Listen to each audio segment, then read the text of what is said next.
fuerte de la Virgen María, expresión purísima del Evangelio y la convicción de que la vida y el ministerio de cada fraile son mucho más que esfuerzos y talentos personales. Detrás de cada acierto hay siempre la palabra, la oración y la fraternidad de una comunidad, y en los errores o desalientos existen las nuevas oportunidades que los ojos propios no ven, pero que sí pueden ver los hermanos. Con esa certeza, Nelson hizo su noviciado con los dominicos en 1985 y su primera profesión fue el 2 de febrero de 1986. Pronto la comunidad le encomendó labores de docencia en lenguas clásicas y luego algunos seminarios de filosofía y teología.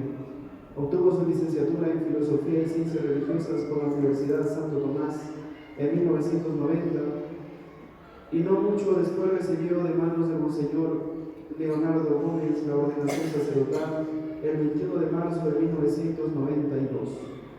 Estudios complementarios y posteriores en la Universidad Javeriana condujeron a la maestría en Teología en 1996 con una tesis sobre la categoría Experiencia en la obra teológica de Edward Schillebeck. Fray Nelson realizó su doctorado en Teología Fundamental en el Milton Institute de Dublín, Irlanda. Su tesis, un estudio de perspectiva sobre el problema de la unidad del ser humano en el enfoque de Bernard Lonergan, fue defendida y aprobada en octubre del 2009. Otros escritos suyos han sido publicados en las revistas Análisis y Analogía de México y Optantes y el Catolicismo de Colombia. En paralelo con la actividad académica como estudiante, docente, secretario y luego moderador del Estudio General de los Dominicos en Colombia, Nelson ha sido miembro del Consejo de Provincia y del Consejo de Fundadores de la Universidad Santo Tomás y también director de la sección de la vida consagrada y del Departamento de Diaconado Permanente del Secretariado Permanente del Episcopado Colombiano. También ha desarrollado un extenso ministerio de predicación a monjas, sacerdotes, diocesanos y diversos grupos de laicos a través de congresos, simposios, retiros y encuentros. Su palabra ha recorrido diversos lugares y aún continentes, desde Canadá hasta Chile, desde Portugal, España e Irlanda hasta Estados Unidos y Taiwán. Fue superior de una fundación de la provincia dominicana, realizó en Villavicencio como puerta de reingreso a los llanos orientales de Colombia. Elegido prior y rector del Seminario de la Virgen del Rosario de Chiquinquirá, dirigió desde junio de 2009 hasta diciembre de 2010 las emisoras del Sistema Reina de Colombia. Presidió la Fundación Social Se Escucha y fue miembro de la Junta Directiva de la Red Ciudadana Misión Chiquinquirá, órgano de la sociedad civil para la promoción de varias iniciativas de promoción humana y práctica de la solidaridad. El capítulo provincial de los dominicos de Colombia lo propuso como regente de estudios, cargo que ejerció de 2010 a 2014. Sirvió como socio del provincial de los dominicos en Colombia y miembro del Consejo de Provincia de 2014 a 2018. Fray Nelson vive en Bogotá y es docente del Estudio General de los Dominicos y de la Facultad de Teología de la Universidad Santo Tomás de Colombia. Ha tenido a su cargo cátedras de Teología Fundamental, Dogmática, Moral y Lógica. Las estaciones de Radio Minuto de Dios, Radio María y Reina de Colombia especialmente han transmitido con cierta regularidad programas de audio de Fray Nelson sobre temas de familia, crecimiento personal y superación de conflictos a través de la fe en Dios y una actitud permanente de abrir puertas y mirar oportunidades donde solo se veían dificultades. Nelson ha colaborado también con el canal de televisión de Cristo Visión a través de una serie de programas especiales de tipo catequético litúrgico bajo el título Al Camino con Fray Nelson. Como un medio de extensión del Ministerio de Evangelización, Nelson inicia hacia 1998 un instrumento de comunicación en internet, fraynelson.com. La respuesta de estas internautas y de la generosidad de las donaciones han permitido ofrecer todo material de manera gratuita, de modo que esta página web se ha constituido en un portal católico que cuenta con cerca de 2.000 conferencias en formato MP3, así como más de 5.000 homilías para todos los tiempos litúrgicos. Es sabido que un número significativo de emisoras católicas de distintos países bajan esos materiales a sus propios sistemas y los transmiten en un número desconocido, pero indudablemente mayor de clientes. La lista de correo que empezó con algunas decenas de amigos se ha convertido en un vehículo ágil de comunicación que llega a más de 30.000 personas todos los días. Este boletín electrónico, igualmente gratuito con el título Alimento del Alma, contiene material litúrgico, geográfico, de entretenimiento audiovisual y también enlaces de videos educativos y de evangelización. También las redes sociales de Facebook, Fray Nelson, y también predicación de Twitter, Fray Nelson, e Instagram, Fray Nelson, han sido escenario de difusión de la palabra. Otro indicador, el canal Fray Nelson de YouTube está próximo a los 70 millones de visualizaciones con más de medio millón de suscriptores. Estas varias cifras han venido creciendo con la gracia de Dios, de modo que se puede hablar, según la palabra de Juan Pablo II, de una presencia real en el nuevo aerópago de la tecnología y las comunicaciones. Le damos la bienvenida a Fray Nelson con un fuerte aplauso.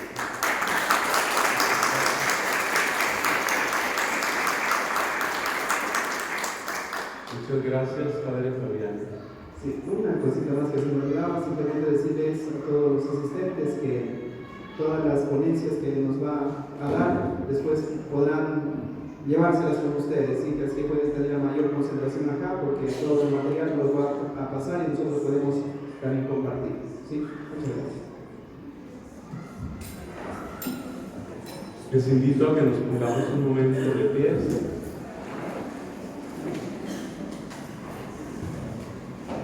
Vamos a encomendar a la gran evangelizadora María Santísima. Vamos a encomendar este tiempo de encuentro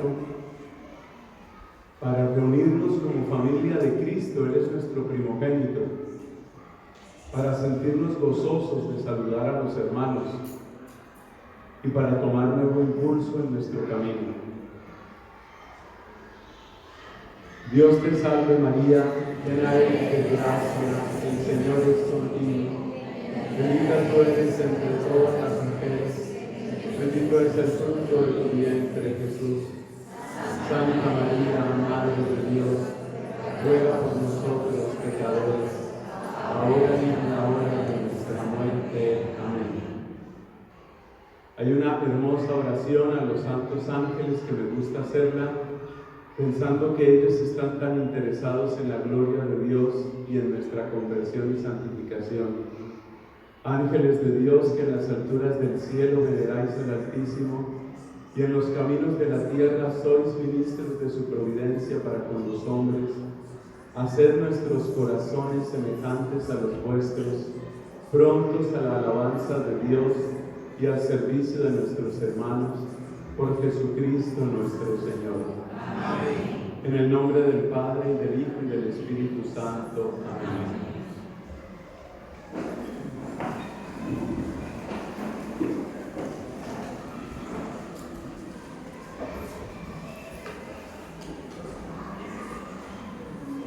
Monseñor Jaime, queridos hermanos, en el don del sacerdocio, queridas religiosas, hermanos todos en Cristo, yo siento verdadera alegría en mi corazón de poder prestar este servicio, porque eso es lo que soy, un servidor del Evangelio y servidor de ustedes.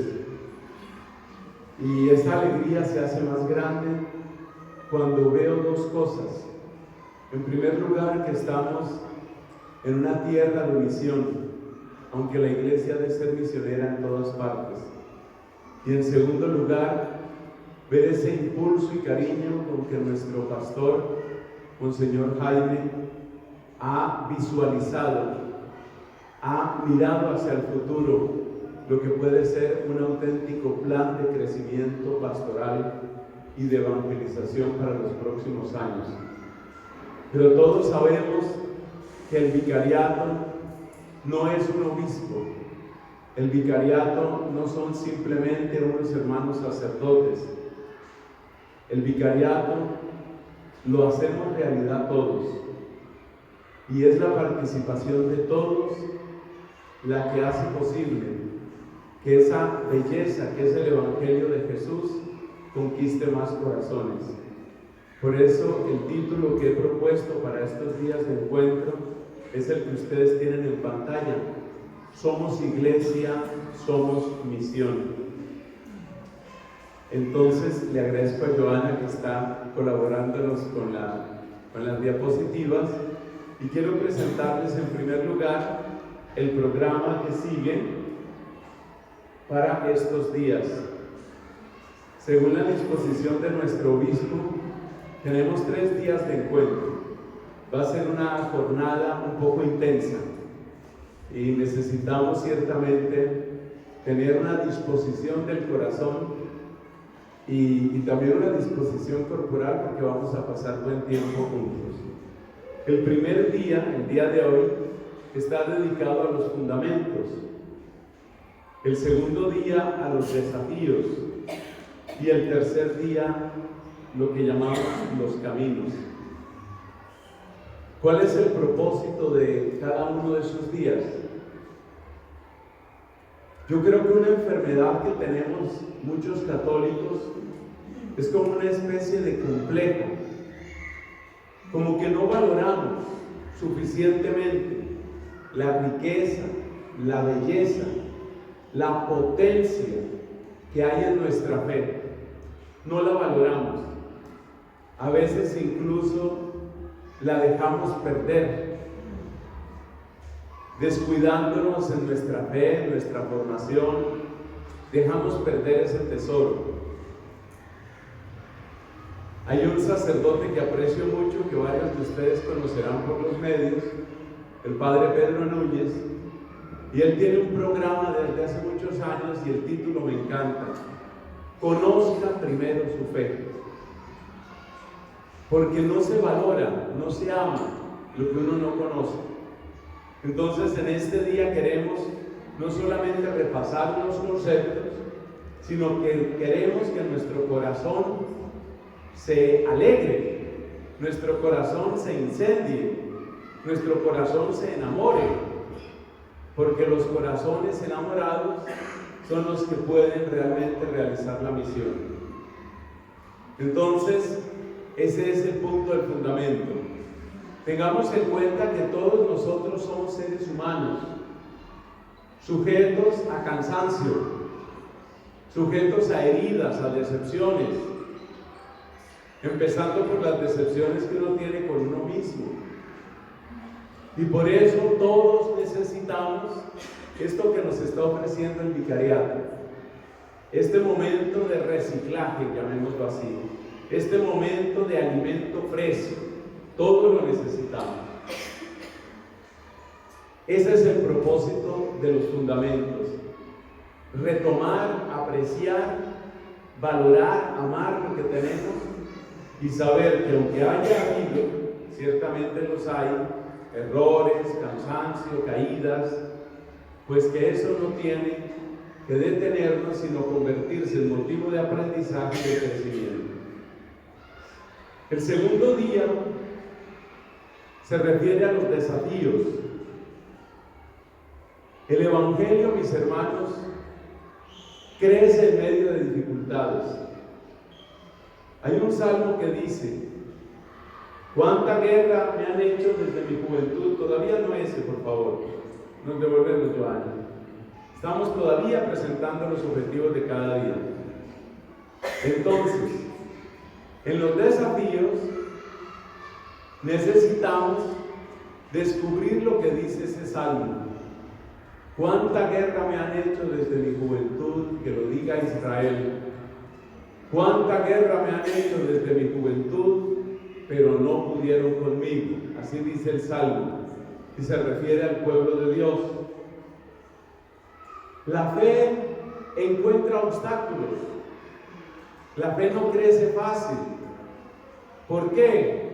Porque la semilla del Evangelio tiene que luchar contra enemigos bastante fuertes. Como decía una vez un obispo en una predicación, nosotros los cristianos somos expertos en dañar negocios. ¿Por qué? ¿En qué sentido? en el sentido de que hay muchos que viven del pecado, hay muchos que disfrutan el pecado, hay mucha idolatría, hay mucha superstición. Y hay otro salmo que dice: se levanta Dios y se dispersan sus enemigos. Entonces allí donde llega el Evangelio va a encontrar oposición, que a veces es abierta y otras veces es discreta, pero siempre va a haber oposición. Y esa lucha, ese combate espiritual, yo creo que cada uno de nosotros lo conoce. Permanecer en la fe, perseverar en la alegría, sostenernos en la caridad, anunciar la esperanza, eso no es fácil. Pero hoy hay desafíos muy fuertes que los caracterizamos por el deseo de suprimir, neutralizar el lenguaje de Cristo y el lenguaje de la Iglesia. Esos desafíos tienen que ver, por ejemplo, con temas como la ideología de género. Todo lo que tiene que ver con la familia hoy es complejo. Pero una de las características de estos desafíos en nuestro tiempo, en la mayoría de nuestros países, es que no se presentan como enemigos de la fe. Sí hay países donde se da persecución de esa clase. Por ejemplo, en el norte de Nigeria, recientemente hubo una nueva matanza. 170 personas fueron asesinadas por extremistas islámicos en el norte de Nigeria. En Corea del Norte hay católicos y hay protestantes que han sido encarcelados simplemente por tener una Biblia, por hablarle a la gente de Cristo. Cárcel. Sabemos de la situación de dos de nuestros queridos obispos en Nicaragua, Monseñor Rolando, Monseñor Isidoro. Están presos y ya son decenas de sacerdotes presos por el régimen comunista, o bueno, así se presentaba, de Daniel Ortega. O sea, hay lugares donde la persecución es así, con cárcel, con tortura, con desaparición, con muerte. Decía una mamá nigeriana: en mi familia, cuando vamos para misa el domingo, nos despedimos como si no nos fuéramos a ver más, porque no sabemos si volveremos con vida a la casa. Yo sé que hay desafíos en Zamora Chinchipe, pero pienso que la gente que va a misa no tiene ese miedo de no volver a la casa.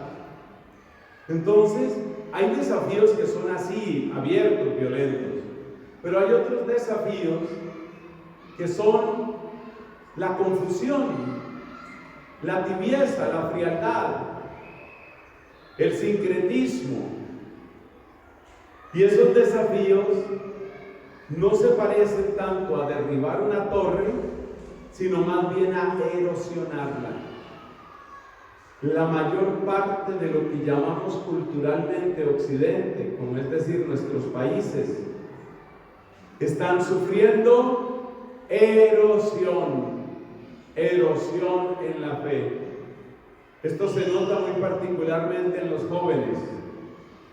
Hable usted de un tema de aborto con los jóvenes, muchos de ellos no le ven ningún problema. Hay una confusión muy profunda. Hable usted de lo que se llama matrimonio igualitario, hay una confusión muy profunda.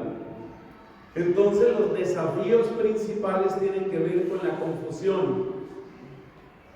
Y esos desafíos de confusión son supremamente eficaces, son tan venenosos como la persecución abierta, porque los desafíos de confusión hacen que las personas finalmente acepten lo que es contrario al Evangelio, y además hacen que las personas empiecen a mirar con sospecha, con suspicacia, con distancia a todo el que quiera predicar abiertamente la palabra de Dios, porque inmediatamente se le tacha de fanático, extremista, rigorista. Y si nosotros nos vamos al Evangelio, nos encontramos una persona como Juan Bautista que le decía al rey Herodes: tú no puedes vivir en adulterio con tu cuñada como si fuera tu mujer. Tú no puedes hacer eso. Hoy en día, muchos, incluyendo algunos sacerdotes y algún obispo, le dirían a Juan Bautista: no seas tan riguroso, no seas fanático. Eso está pasando en nuestro tiempo.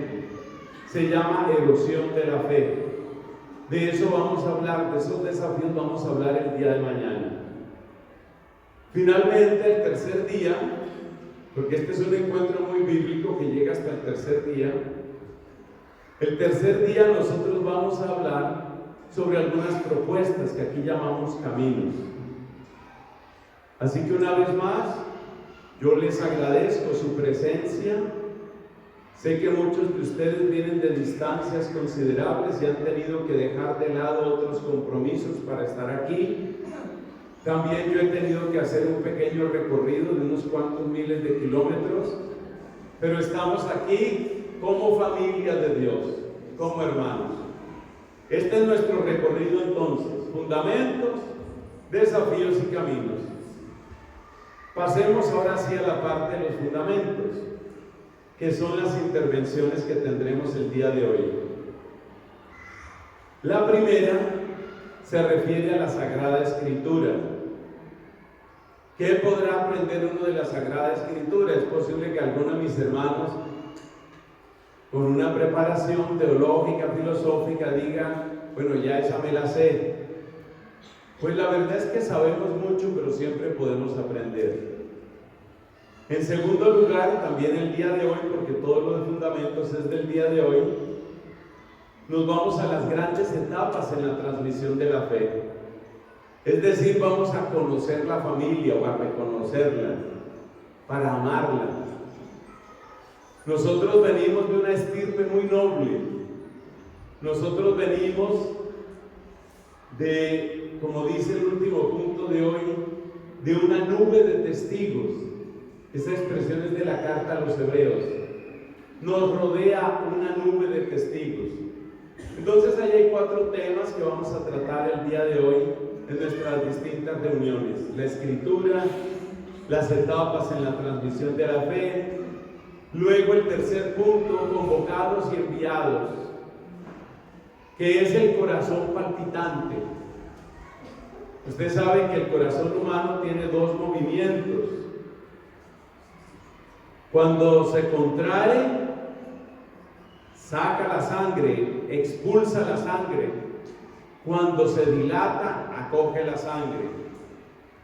Entonces, contracción y dilatación, contracción y dilatación. Término un poquito más técnico que se utiliza para este movimiento: sístole, diástole, sístole, diástole. Así es la iglesia también. Por ejemplo, aquí, convocados, vienen mis hermanos, sacerdotes, vienen de distintos lugares, donde están sirviendo al pueblo de Dios, con esfuerzo, con heroísmo. Vienen, aquí estamos reunidos, convocados, pero de aquí, enviados. Esa es la iglesia, convocados, enviados. Al Papa Francisco le encanta la expresión sínodo. El sínodo, entre sus expresiones, tiene esa: nos reunimos y partimos en camino, convocados y enviados. Y por último, recordar lo que ya he dicho: estamos rodeados de testigos. Fíjense que muchas veces los medios de comunicación lo que nos presentan continuamente son los desastres de la iglesia, las incoherencias de la iglesia, los escándalos de la iglesia. Y entonces, sin que uno se dé cuenta, nos están envenenando el corazón contra la iglesia. Como que ya uno oye la palabra iglesia y uno siente fastidio, aburrimiento, desconfianza. Una vez me sucedió en un viaje, en alguna misión. Esto fue dentro de Estados Unidos. Iba yo a tomar mi asiento y estaba, en los aviones normalmente hay así de a tres, ¿no? 3 asientos. Entonces yo iba a tomar mi puesto y ya estaban sentadas 2 personas en su respectivo asiento. Y había una señora que le estaba hablando al otro compañero, a la otra persona que estaba ahí. Yo no sé qué conversación traían. Estaban hablando en inglés. Y le dice esta señora a la persona que estaba al lado, sin saber quién era yo, le dice: y si usted fuera un sacerdote, oiga esta expresión, y si usted fuera un sacerdote, yo pediría un cambio de puesto. Como quien dice, el sacerdote, nos han hablado tan mal de los sacerdotes, nos han restregado en la cara tanto los escándalos de los sacerdotes, han publicitado tanto el mal que comete un sacerdote, que llega el momento en el que la persona tiene esa asociación mental como la que tenía esta señora. Si usted fuera un sacerdote, if you were a priest, si usted fuera un sacerdote, yo pediría un cambio de puesto, como quien dice: este es un leproso, este es un asqueroso, tengo que quitarme de aquí. ¿Pero por qué sucede eso? Porque nos han presentado y nos han repetido tanto los escándalos que llega un momento en el que se forma una asociación mental. Eso fue lo que hicieron, ese fue uno de los varios ataques que sufrió el Papa Benedicto XVI. El Papa Benedicto, cuando empezó su pontificado, empezaron a llamarlo el Panzer. Bueno, desde antes lo llamaba el Panzer Cardinal. Panzer es el nombre de una serie de tanques de guerra que se hicieron en la época de Hitler. O sea, le pusieron el nombre de un tanque de guerra hitleriano.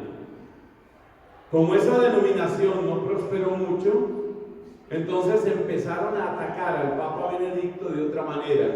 Agarraron un tema, el tema pederastia. De manera que mucho más del 95% de las noticias que salían en el periódico o en los medios de comunicación, las redes sociales cada vez tomaban más fuerza. Más del 95% de las noticias que salían eran asociando Papa pederasta, Papa pederasta, Papa pederasta. Así nos trabaja en la cabeza, así nos trabaja en el cerebro. De manera que para muchas personas lo único que importa o lo único que importaba de Benedicto eran los problemas de pederastia que se presentaron mientras él sirvió en la Congregación para la Doctrina de la Fe, o luego como Papa, del año 2005 al año 2013. Esa es la manera como le trabajan a uno la cabeza. Y eso que nos hacen a nosotros es lo mismo que hacen con el común del pueblo de Dios. De manera que la mayor parte de la gente tiene también esas asociaciones mentales.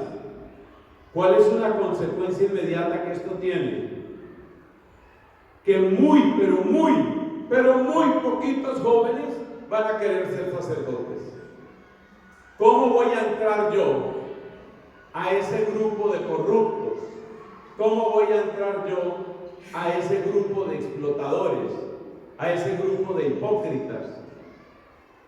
Lo mismo están haciendo desde hace mucho tiempo con las mujeres. En mi país se proyectó en los cines y se difundió también por estos servicios de streaming.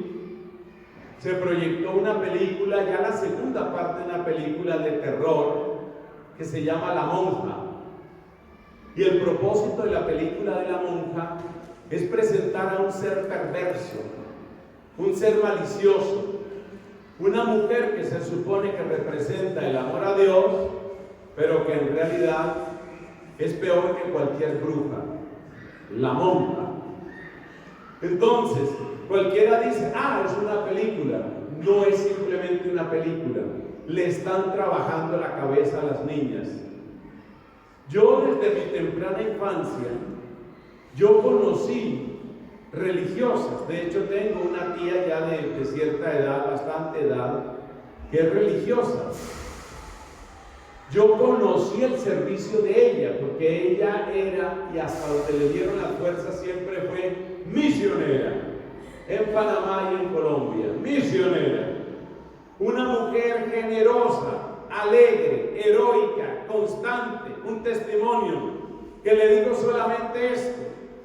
Tan grande es el testimonio de mi tía, que una de las razones por las que yo, cuando sentí el llamado del Señor, quise ser religioso de comunidad, fue por el buen testimonio de esta mujer. Hermosísimo testimonio. La quiero mucho, mi tía, Carmen Sofía se llama. Yo la quiero mucho. Entonces fíjate lo que puede un testimonio, lo que puede un ejemplo. Pero una niña que poco conoce de religiosas, una niña que tiene la fe erosionada por los medios de comunicación, y una niña que en sus ratos de ocio ve la película de la monja, dime qué ganas va a tener de consagrarse a Dios. O sea que hoy la cultura vocacional es un tema de batalla cultural muy serio, porque como David, también nosotros tenemos que enfrentar a Goliat. Los desafíos que nosotros tenemos son muy complejos, muy complejos. Por eso lo dijo el Papa Juan Pablo II, San Juan Pablo II, lo repitió el Papa Benedicto, lo ha dicho muchas veces el Papa Francisco. Tenemos que aprender a ir contracorriente nos toca. Y tenemos que batallar unos Goliat espantosos. Por ahí me estaban contando que por esta tierra encontraron un gigante, unos gigantes. Bueno, yo no sé sobre esta teoría de los gigantes, yo no sé, yo no estoy autorizado para hablar de eso. Pero lo que sí sé es que hay unos gigantes contra los que tenemos que luchar nosotros.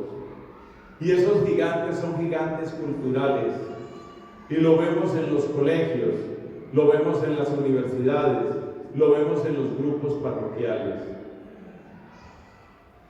Bueno, avancemos, vamos a la parte de la escritura, que es lo que vamos a hacer en el resto de esta primera predicación.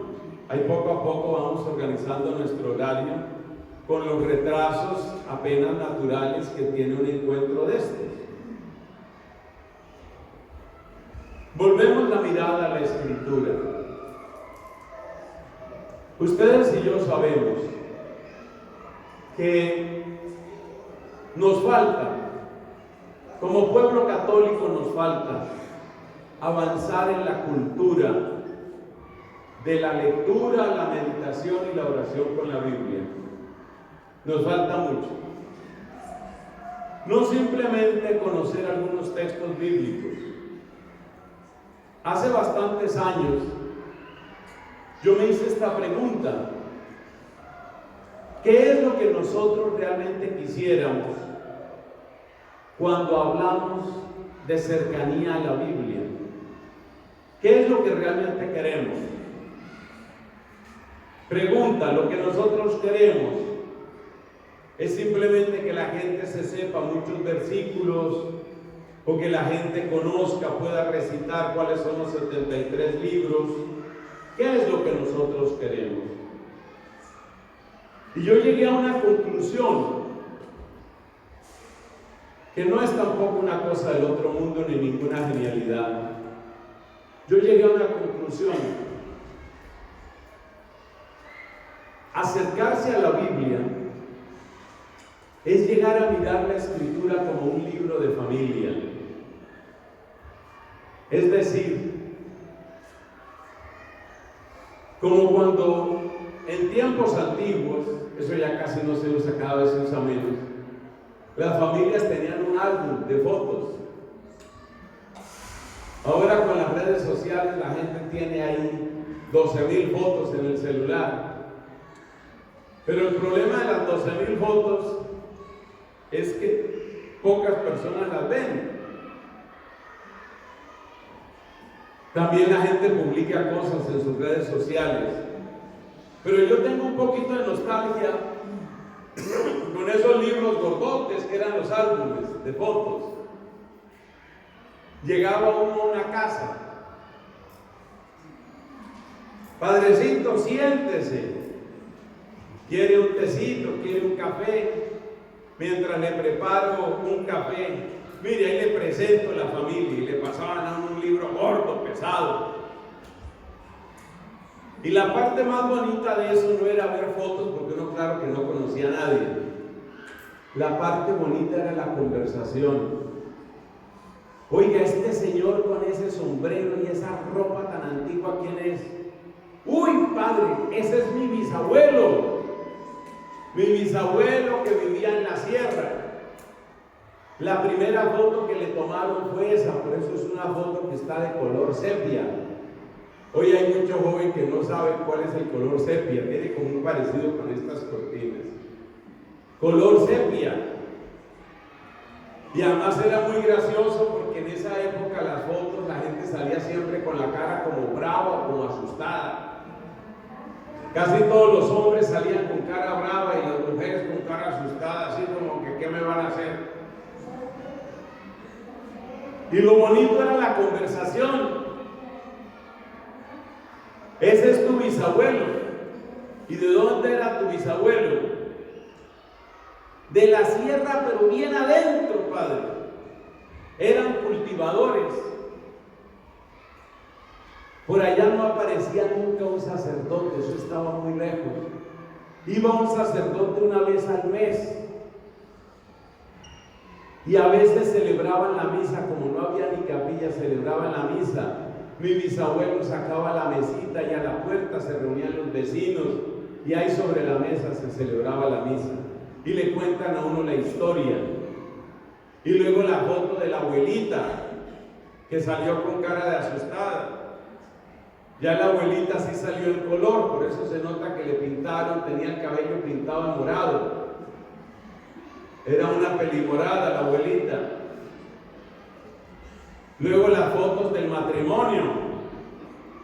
En aquella época la gente no publicaba fotos de la luna de miel, ahora los muchachos publican en sus redes sociales, publican la luna de miel, sobre todo para que se vea el cuerpazo que tenía en ese momento la recién casada.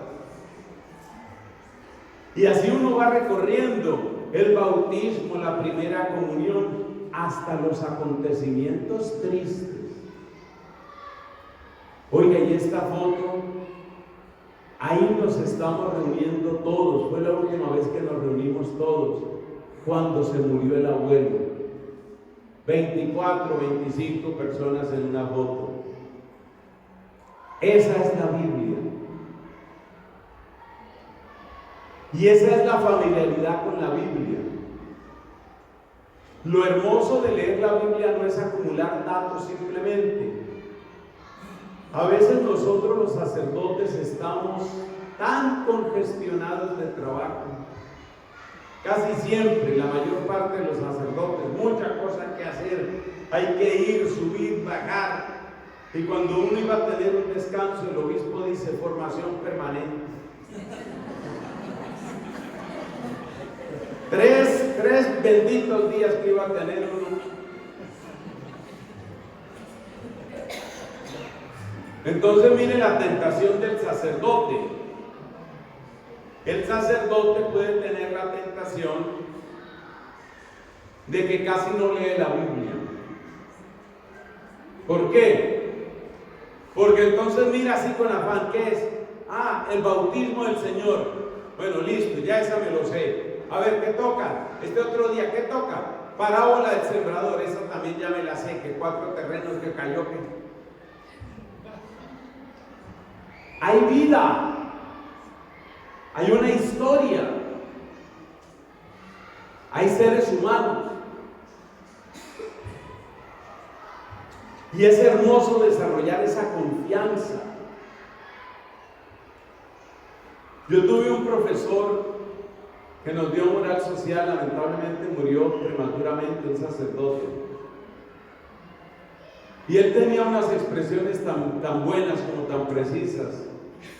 Nos decía este padre en sus clases, decía: cuando usted vaya a evangelizar, la gente tiene que sentir que ese día usted desayunó con Jesús. Nunca se me olvida esa frase. Que usted desayunó con Jesús. Que Jesús es de los suyos, que es conocido. Pero no solo nuestro Señor Jesucristo, claro está, sino es Cristo, y es María, y es José, y son los apóstoles, con sus caídas, con sus temperamentos. Yo les digo a mis hermanos sacerdotes, si a veces la vida del presbiterio se nos vuelve un poquito complicada, no se les olvide volver la mirada hacia la Biblia. Pregúntese usted si era fácil vivir en ese grupito. Imagínese cómo sería convivir uno con aquella gente. Judas robándose la plata, porque así dice la Biblia, que él llevaba lo que se echaba en la bolsa. Había un par de malgeniados amargosos ahí que se llamaban Santiago y Juan, que Jesús los llamaba los atronados, los hijos del trueno. Las conversaciones de ellos, ¿cuáles eran? Bueno, a ver aquí quién es el primero. Entonces uno decía: yo creo que yo soy el primero porque yo soy el que más ha estudiado. Yo tengo doctorado de Cafarnaúm. ¿Cuál era el que más había estudiado de los apóstoles? Probablemente Bartolomé, también llamado Natanael.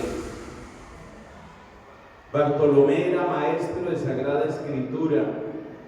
Él debía tener fácilmente lo que el equivalente a lo que hoy es un doctorado, un postdoctorado, una cosa seria. Otro decía: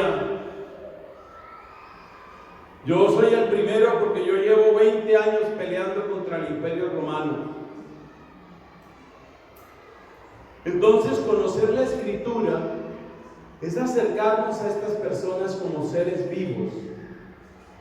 San Ignacio de Loyola, el gran santo del siglo XVI, el fundador de los jesuitas,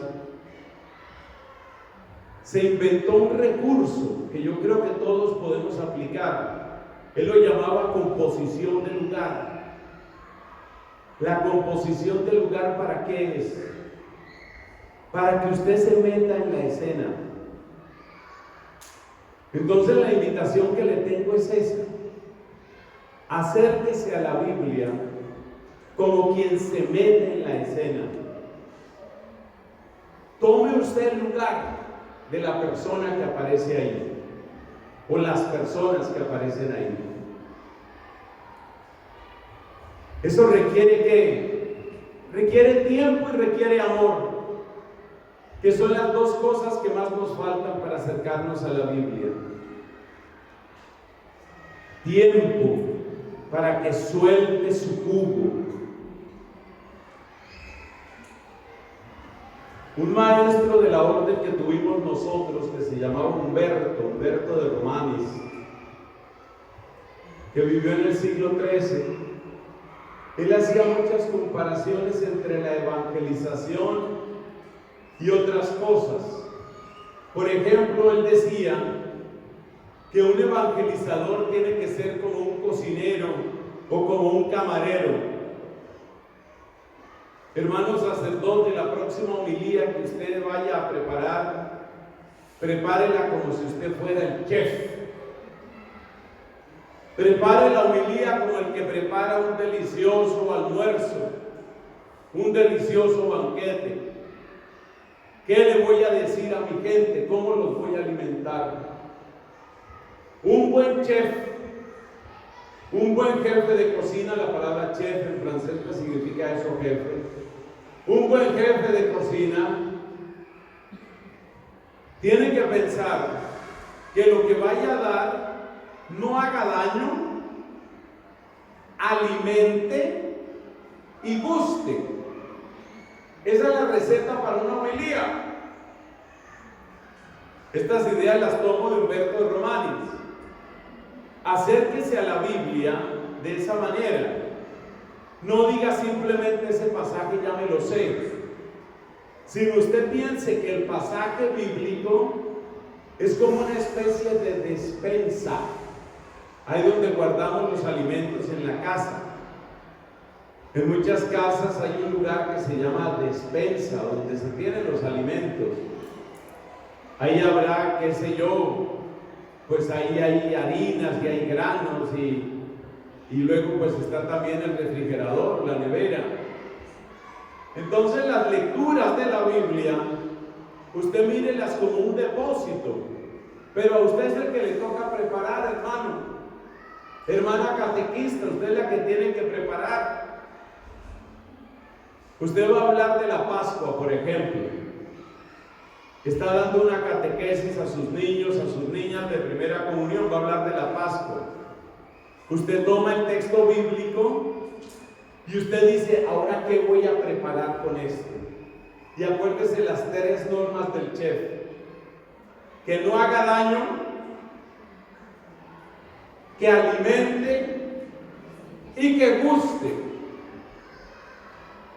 La predicación, la evangelización, en chiquito o en grande, con grandes grupos o con una sola persona, siempre tiene que gustar. Hay que procurar que guste, no es el único objetivo. Pero lo primero es que no haga daño. Y aquí yo voy a hacer un comentario que posiblemente sobra. Es que lo digo por mi país. Mire lo que ha pasado algunas veces o muchas veces en mi país. Gracias a Dios, hay muchos sacerdotes que tienen una inquietud de formación permanente. Eso está muy bien. Y eso nos toca a todos. Bien. Por ese lado, bien. Pero mire lo que pasa. Que entonces el padrecito leyó un artículo en una revista de teología del norte de Alemania. Leyó un artículo.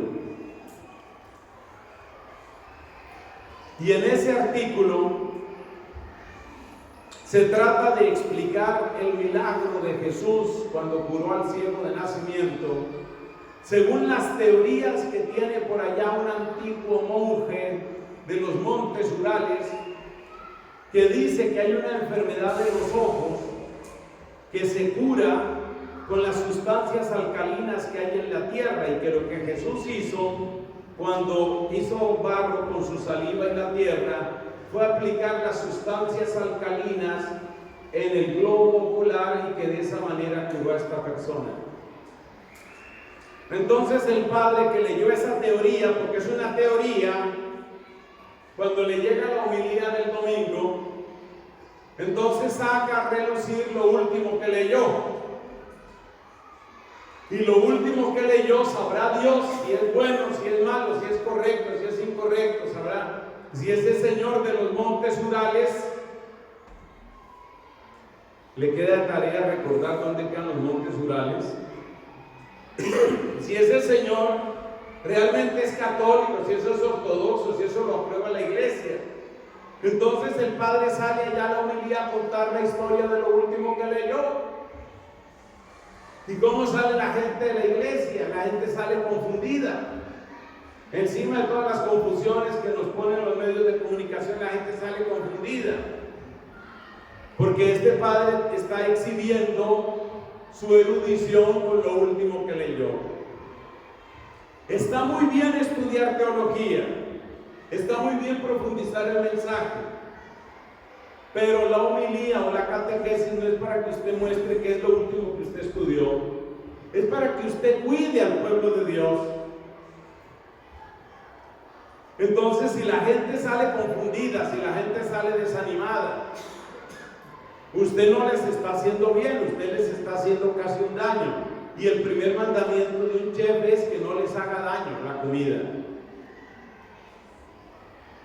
A veces los sacerdotes, esto nos lo ha corregido mucho el Papa, a veces los sacerdotes regañamos mucho a la gente. Entonces en una parroquia de España pasó que el padre en la homilía decía: ya nadie viene a misa, la gente tiene olvidada la misa. No sabe uno si celebrar o no celebrar la misa porque nadie viene a misa, y dele y regaña a la gente. Y se paró en plena homilía un señor y dijo: padre, yo vine. Entonces uno tiene que saber que no se puede dañar a la gente ni desanimar a la gente. Otras veces el daño que causamos en la predicación o en la evangelización es minimizando el daño del pecado. Y nosotros siempre tenemos que animar a la gente a que dé un paso hacia Dios, a que avance hacia Dios, con esperanza, pero que avancen hacia Dios. Entonces la predicación tiene esos 3 mandamientos: que no haga daño, que alimente, que cuando la gente salga de esa catequesis que usted hizo, querida hermanita, la gente pueda decir, los niños, los jóvenes de confirmación puedan decir: hoy aprendí esto, me gustó esto. Y hay que procurar, como cuando se prepara un banquete, que guste. Pero el gusto es el último punto. Nuestro papel no es simplemente ser animadores o ser divertidos. Ese no es nuestro papel principal. Nuestro papel principal es servir a partir de la Sagrada Escritura. Entonces la Sagrada Escritura es el alimento vivo, pero es usted quien tiene que preparar esa catequesis. Es usted quien tiene que preparar ese alimento. En nuestros grupos parroquiales, en nuestros grupos de oración, en nuestras sesiones de catequesis o en las homilías, siempre hay que procurar ver cómo puedo preparar. ¿Cómo puedo preparar este alimento para este hermano? ¿Cómo le puedo explicar a esta persona? Por eso también hay que procurar conocer muy bien a nuestra gente, conocerlos bien. ¿Cuáles son sus dudas? ¿Cuáles son sus dolores? ¿Cuáles son sus búsquedas? Para que la Biblia llegue a ser un libro de familia. Bueno, quiero terminar esta primera conferencia con 3 palabras que ustedes las tienen hace rato ahí en su pantalla. Estas 3 palabras son importantes para que nosotros entendamos y para que ayudemos a que nuestros hermanos entiendan qué es lo que sí ofrece la Biblia y qué es lo que no nos va a dar la Biblia porque no corresponde a su propósito. ¿A qué me refiero? Por ejemplo, la Biblia no es un libro de historia propiamente, no es un libro de literatura propiamente, no es un libro de ciencia propiamente. ¿Cuál es el propósito de la Biblia? Si nosotros tomamos el conjunto de la Sagrada Escritura, nos podemos hacer esa pregunta.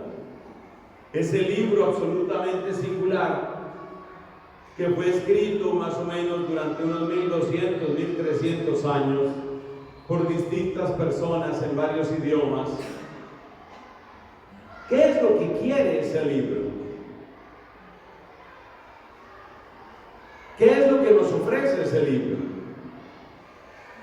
Si yo tomo un libro, qué sé yo, de Harry Potter, pues se supone que el libro es un entretenimiento que despierta la imaginación. Eso es lo que quiere. Si yo tomo un libro de física, ¿qué es lo que quiere el libro de física? Quiere enseñarme. Por ejemplo, si es un libro de física de fluidos, quiere enseñarme cuáles son los problemas, las propuestas, las ecuaciones para resolver eso. Ese es un libro de física. ¿Qué es lo que quiere la Biblia? La Biblia quiere llevarme al conocimiento ¿Cuál conocimiento? De ese que habló Cristo en el capítulo 17 de San Juan. En oración dice Cristo: esta es la vida eterna, que te conozcan a ti, Padre, y a tu enviado Jesucristo. La verdad que quiere llevarme la Biblia es la verdad de un encuentro. Decía el Papa Benedicto: la fe no es simplemente una armazón de ideas, como estos andamios que se utilizan en las construcciones. Se hace un andamio, hay una pared muy alta, hay que pintarla o repararla, se hace un andamio, eso tiene varios niveles. La Biblia no es un andamio, un andamiaje de ideas. La Biblia es un lugar de encuentros. Y es un encuentro para que yo conozca a mi Padre Dios, para que yo conozca a su enviado Jesucristo, para que yo conozca por qué yo necesito, por qué todos necesitamos a ese Cristo y a ese Padre. Para eso es la Sagrada Escritura. Bueno, ¿y cómo está escrita la Sagrada Escritura? 3 elementos fundamentales les voy a recordar, amigos. Primero, la Biblia no es un dictado. La Biblia es palabra de Dios, pero la Biblia no es el dictado de Dios. Entonces, ¿cómo es esto de la Biblia? La Biblia nos da cuenta de un camino, nos da cuenta de un proceso.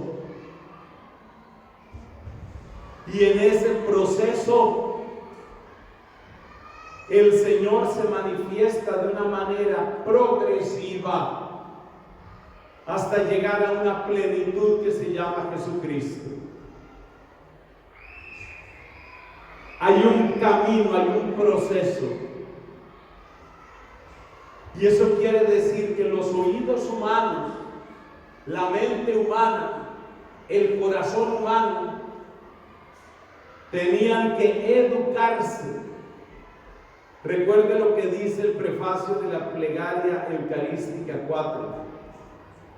Por los profetas los fuiste educando en la esperanza de la salvación. Bueno, no es el prefacio, es la plegaria misma la que dice eso. Por los profetas los fuiste educando, es un proceso. Y en un proceso, nosotros al principio no le entendíamos, no le copiábamos a Dios. La Biblia nos cuenta todo el proceso. Desde los tiempos más brutales, más salvajes, más crueles, hasta los tiempos de la plenitud, la pureza, la santidad, la verdad de Cristo. Es un proceso. Una vez hablando con un amigo, un joven amigo, que tenía muchas dudas sobre la Biblia, se me ocurrió esta comparación.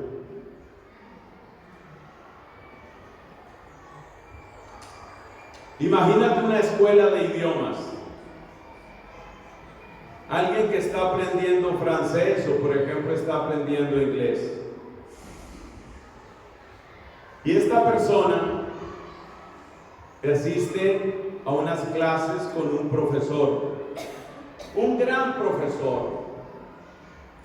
Ese profesor habla inglés perfecto porque es su lengua materna. Y él es el gran profesor.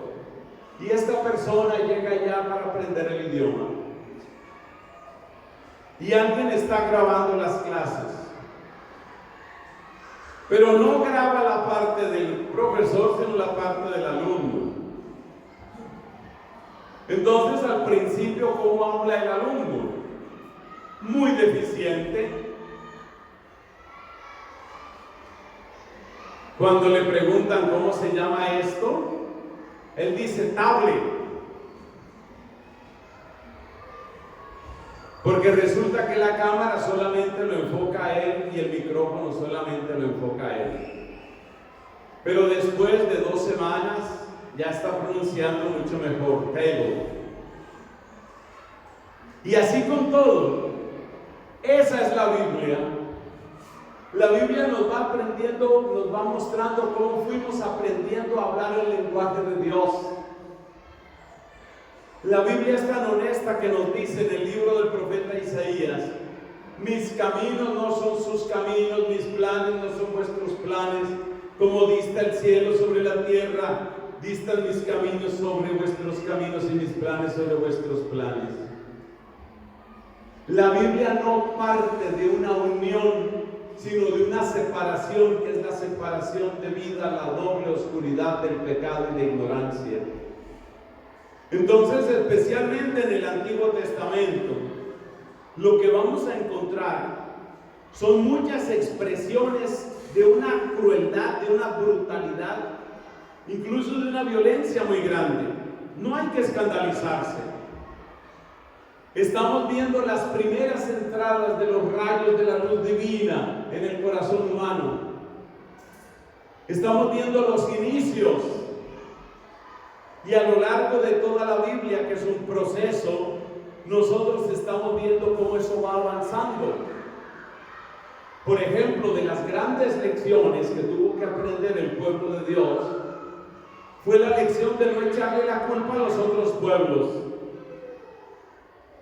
Usted se encuentra en el libro del profeta Amós este dato que me parece interesantísimo. Ojalá ustedes lo disfruten tanto como yo lo disfruto. Dice Dios a través del profeta Amós que va a traer castigo sobre las naciones que rodean a su pueblo. Entonces yo lo voy a poner aquí referido a Ecuador. Es como si dijera: a Colombia por 3 pecados y por 4 la voy a castigar. A Brasil por 3 pecados y por 4 lo voy a castigar. A Perú por 3 pecados le va dando la vuelta, pero con las naciones que había en ese tiempo.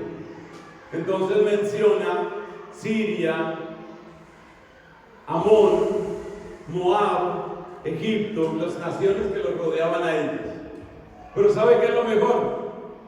Que después de que le ha dado la vuelta, dice: a Israel por 3 pecados y por 4 tampoco lo voy a perdonar. También hay para ustedes, también hay castigo para ustedes. Ustedes también tienen que corregirse.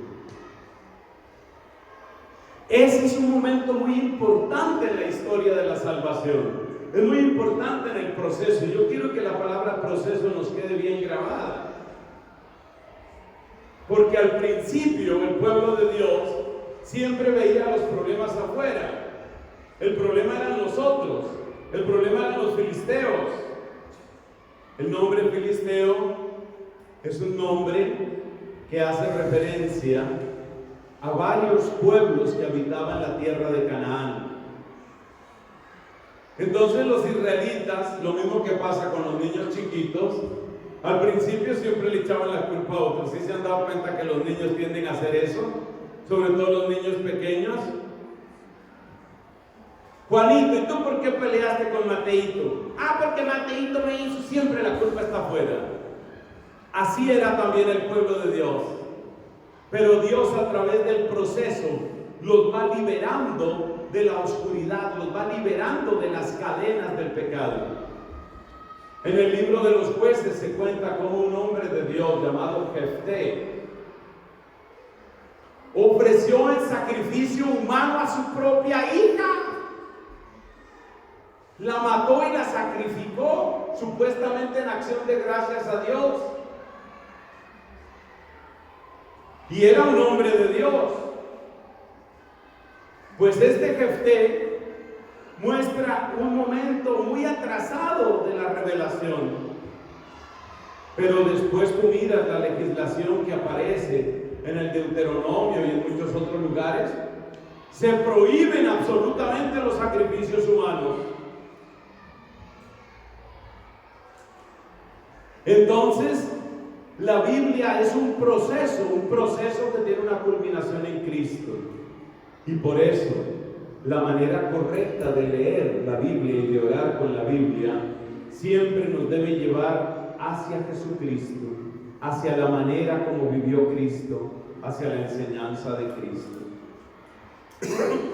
La Biblia no es un dictado. ¿Cuál es la palabra técnica que utiliza la Iglesia Católica para referirse a la acción de Dios en los que escribieron la Biblia? Utiliza la palabra inspiración y utiliza la palabra revelación. La inspiración es como una participación de la verdad de Dios y de la luz de Dios en nosotros, una participación. Pero la palabra lo indica. Participar no significa poseer. Entonces, cuando Dios le habla a Moisés, ese es el lenguaje que usa la Biblia, lo que está haciendo Dios es darle una inspiración, de manera que es como cuando uno viene para acá, para Zamora, que uno pasa, por lo menos eso me pasó ayer con los amigos que me traían en el carro. Uno pasa por unos lugares donde hay niebla. La niebla. Entonces, estas personas del Antiguo Testamento sobre todo, percibían la voz de Dios y percibían la verdad de Dios como en medio de la niebla. Era lo que ellos lograban entender. Y la Biblia con honestidad nos muestra que su entendimiento era el que era, un entendimiento parcial. Mira que ni siquiera en tiempos de Cristo los discípulos le entendían bien. Por eso, cuando en la última cena Cristo les dice palabras como estas: salí del Padre y vine al mundo, ahora dejo el mundo y voy al Padre. Y otras palabras semejantes. Hay un momento en el que uno de ellos dice: por fin, ahora sí hablas claro y ya no nos hablas en parábolas. Ellos no le entendían. Tenían al mejor maestro, nuestro Señor Jesucristo, el divino maestro, y no le entendían. Y no le entendían. Como entre nieblas, el entendimiento real y perfecto de la Sagrada Escritura viene con la plenitud de la Pascua de Cristo y con el don del Espíritu Santo recibido en la iglesia. Por eso nosotros tenemos la palabra de los apóstoles, como dice la segunda carta de Pedro. Miren lo que dice la segunda carta de Pedro refiriéndose a los escritos de San Pablo. Este es Pedro hablando de Pablo. Y dice: hay en sus escritos cosas difíciles de entender. Por eso nosotros somos iglesia. Porque Dios nos ha regalado unos hombres maravillosos que se llaman los apóstoles. Y nos ha regalado un don maravilloso que se llama el Espíritu. Pero los apóstoles tenían que morirse, como todo ser humano. Entonces han quedado los sucesores de los apóstoles, entre los cuales tenemos uno. Estos son los sucesores de los apóstoles. Entonces los señores obispos, como aquí en nuestro vicariato, Monseñor Jaime, son sucesores de los apóstoles. Ellos, como comunidad creyente, como herederos directos de los apóstoles, son la voz externa. La voz interna es la que nos da el Espíritu. Y en la concordancia entre la voz interna del Espíritu que me hace entender y la voz del magisterio, es decir, de los que son nuestros maestros, es decir, los sucesores de los apóstoles, empezando por el sucesor del apóstol Pedro, que es el Papa, ahí tenemos la interpretación de la Biblia. Si la Biblia fuera un dictado, que es lo que piensan los musulmanes del Corán, los musulmanes piensan que el Corán fue dictado por Dios en árabe. Bueno, por Dios no, por Alá. Fue dictado por Alá en árabe. Y para los musulmanes, el Corán solamente es palabra divina cuando se lee en árabe. porque fue dictado por Dios en árabe. Esa es la fe que ellos tienen. Eso no es lo que nosotros pensamos de la Biblia. Nosotros en la Biblia vemos un proceso en el que Dios fue inspirando y fue dando una claridad cada vez mayor, hasta llevar a las personas al reconocimiento de su necesidad. Tan hermoso lo que nos dice San Agustín en este sentido. San Agustín dice, la ley, refiriéndose al Antiguo Testamento en su conjunto, la ley nos fue dada para que suplicáramos la gracia. La ley representa todo el Antiguo Testamento en esas palabras de San Agustín. La gracia representa a Cristo, el don del Espíritu y todo el Nuevo Testamento. Eso, mis hermanos, esa es la dinámica de la Biblia.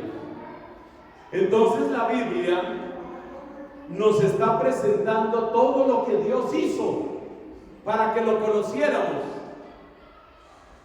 Entonces me preguntaba el joven del que nace esta reflexión, me preguntaba el joven, ¿y por qué Dios no habla claro desde el principio? Es una buena pregunta, pero yo te hago también una pregunta a ti. ¿Acaso nosotros tenemos obediencia perfecta o inteligencia perfecta desde el principio? No. Nosotros vamos aprendiendo y vamos entendiendo. Y hay muchas cosas que uno al principio no las entiende y que uno incluso las discute. Y por eso cuando uno oye a Cristo que dice, amen a sus enemigos, uno dice, no, yo no voy a amar a mis enemigos. Uno dice que no se puede. Cuando Cristo dice, lo que Dios ha unido, que no lo separe el hombre, eso no se puede. Hay muchas cosas que uno no entiende. Y la Biblia nos presta un gran servicio al mostrarnos paso a paso cómo Dios, según la expresión de un padre de la iglesia, se fue encarnando.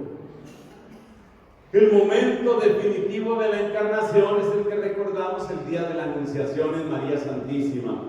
En las entrañas purísimas de la Virgen ahí se dio la plenitud de la encarnación. Pero Dios ya se venía en cierto sentido encarnando.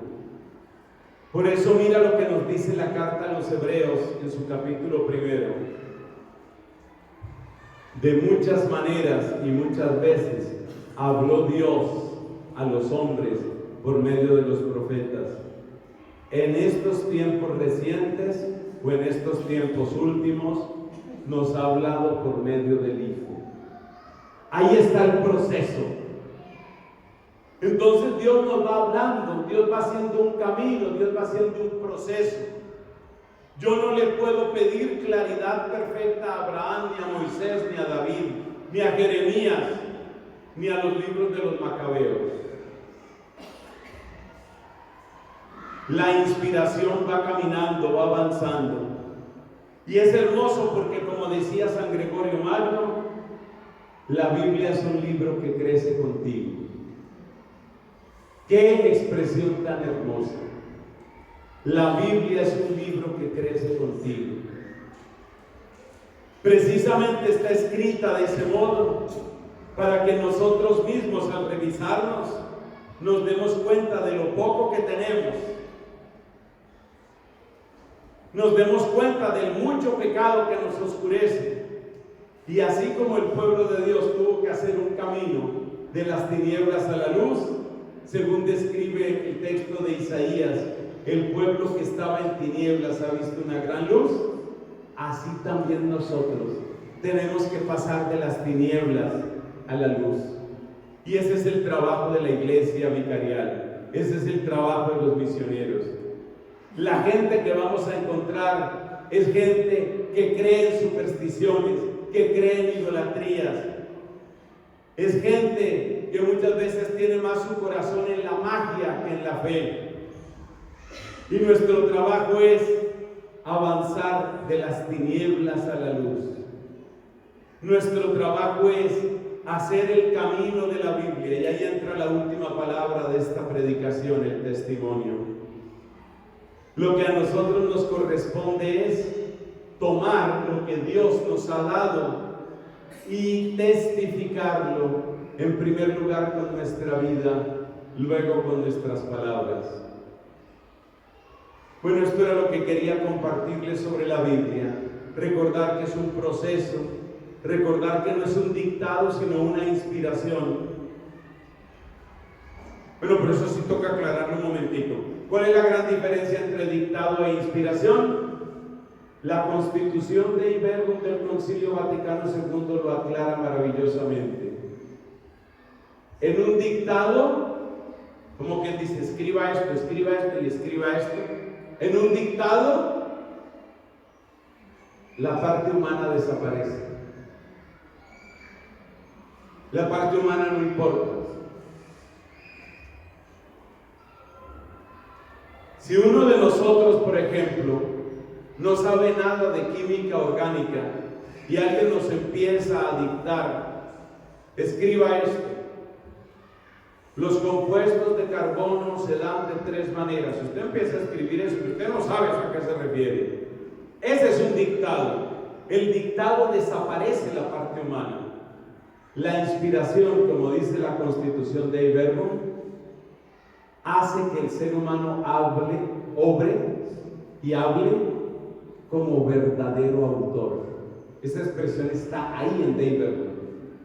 Ellos obraron como verdaderos autores. Por consiguiente, sujetos a algunas limitaciones. Para ellos el sol salía y se ocultaba. Ellos no eran expertos en astronomía, ni en arqueología, ni en paleontología, ni en historia crítica. Pero a través de sus limitaciones, Dios estaba haciendo un proceso de revelación. Y ese proceso de revelación que tiene su cumbre en Jesucristo y en el don del Espíritu, ese proceso de revelación es el que nosotros vivimos, cada uno de nosotros vive. Hay que salir de las tinieblas, tinieblas de una fe mediocre, tinieblas de un pecado aceptado, tinieblas de una tibieza permanente, tinieblas de una ignorancia culpable. Hay que salir de las tinieblas y hay que avanzar hacia la luz. Decía Cristo, el que obra la verdad viene a la luz y se ve que sus obras están hechas según Dios. Bueno, este es un pequeñito repaso de unos elementos bíblicos, pero quedémonos sobre todo con la idea que la Biblia se vuelva tu libro de familia, que al leerla con tiempo, con amor, con gusto, tú sientas que cada uno de esos personajes es como tu bisabuelo, como tu tatarabuelo, y que ahí te encuentras con el testimonio de tu propia familia espiritual. Gloria al Padre y al Hijo y al Espíritu Santo.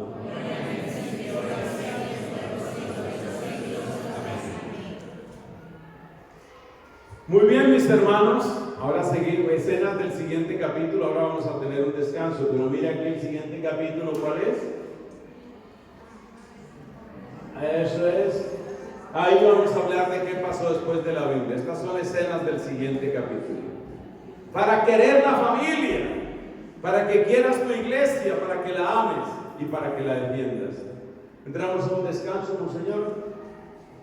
Entonces tenemos ahora, por favor, unos 15 minuticos de descanso y volvemos después aquí.